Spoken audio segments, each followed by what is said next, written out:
Gracias, presidente. Sí, precisamente se trata de la segunda intervención en el debate de las reformas a la Ley Orgánica de la Función Legislativa. Precisamente para recordar y precisar de que hace algunos años atrás, en el periodo anterior de la Asamblea Nacional, igualmente quizás en los finales de esa etapa, también se discutía las reformas a la Ley Orgánica de la Función Legislativa. Hoy estamos a pocos meses de finalizar el periodo y también lo estamos debatiendo las reformas a la Ley de la Función Legislativa. Y también está de por medio el hecho cierto de que la conveniencia o no, o la legalidad o la constitucionalidad de que esta ley tenga que remitirse al colegislador, en este caso al presidente de la República, o de por sí esta ley debería actuar su vigencia, basta que el órgano legislativo está haciéndose su propia ley de funcionamiento. Es un tema pendiente. Como también es pendiente lo que en estas circunstancias también se ha puesto al debate público, la posibilidad inclusive de reformar la función legislativa en su composición y en la estructura misma de la función, que inclusive llegó a debatirse en este propio pleno la posibilidad de tener una asamblea bicameral que tenga un Senado y que tenga una asamblea de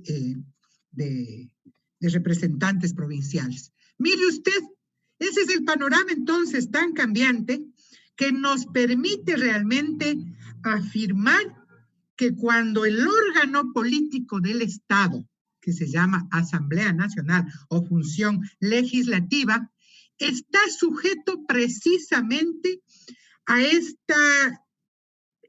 estos escenarios en donde las circunstancias pueden ser muy cambiantes y va a depender mucho de la legitimidad que demos quienes decimos representar a ese pueblo ecuatoriano y que generalmente la obtenemos como resultado de un proceso electoral.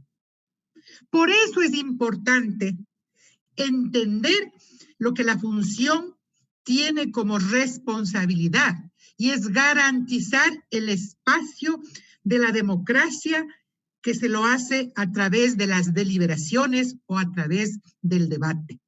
Pero mucho me temo, presidente y colegas asambleístas, que se está entendiendo mal lo que significa la representación, la valoración democrática y básicamente y fundamentalmente lo que es un debate. Como la exposición de las ideas, de los argumentos, de lo que motiva, de lo que se asume uno en la representación de los intereses sociales y políticos. Y obviamente ahí está esa libertad de representar con alguien como lo que expresó el propio asambleísta Pachala. Dijo representar orgullosamente a un banquero, ¿no? Eso es democrático y esa es su sello, su representación política.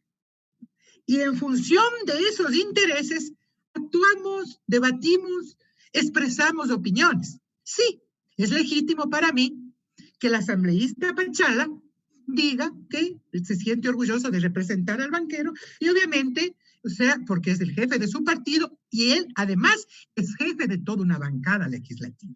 Entonces me parece fundamental tener esa capacidad, alguien decía, de ser tolerantes, pero al mismo tiempo de entender que sobre la base del respeto a las diferentes opiniones, se puede realmente decirle al pueblo ecuatoriano, no engañarle, transparentar al pueblo ecuatoriano cuáles son nuestras posiciones cuando aprobamos una ley, cuando fiscalizamos o cuando nosotros decimos un discurso que tiene que estar acompañado de coherencia y de acciones.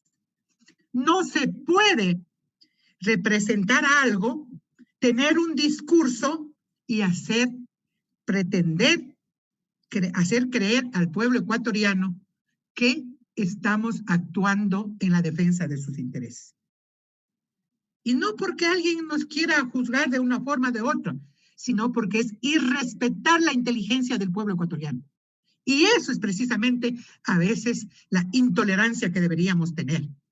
Precisamente decirle la verdad e impedir que se le mienta al pueblo ecuatoriano. Mire, presidente, yo creo que tenemos como fundamento en nuestra labor legislativa el sentar las bases de que este país y que el Estado ecuatoriano tiene una institucionalidad fortalecida y para eso debemos legislar y para eso debemos fiscalizar. Y por eso yo me quiero referir precisamente al artículo número 1 de la Constitución, en donde se garantiza un Estado democrático, unitario, plurinacional, intercultural. Y eso es precisamente lo que tenemos que hacer en cada una de las leyes. Garantizar que esa interculturalidad también se vea reflejado en esa tolerancia, en la democracia. Pero no podemos, a nombre de pertenecer a un pueblo, a una nacionalidad, decir que somos dueños de la representación. Nosotros no somos dueños de la representación, porque el movimiento indígena es también diverso políticamente, ideológicamente. Por lo tanto, lo que nos corresponde a nosotros no es entrar a discutir, ¿no? Si quien pertenece a una etnia, a un pueblo, a una nacionalidad, lo representa o no, pero sí deberíamos representarlo en las acciones de legislación y de fiscalización. Una de ellas es la responsabilidad de crear y de construir un Estado intercultural y plurinacional.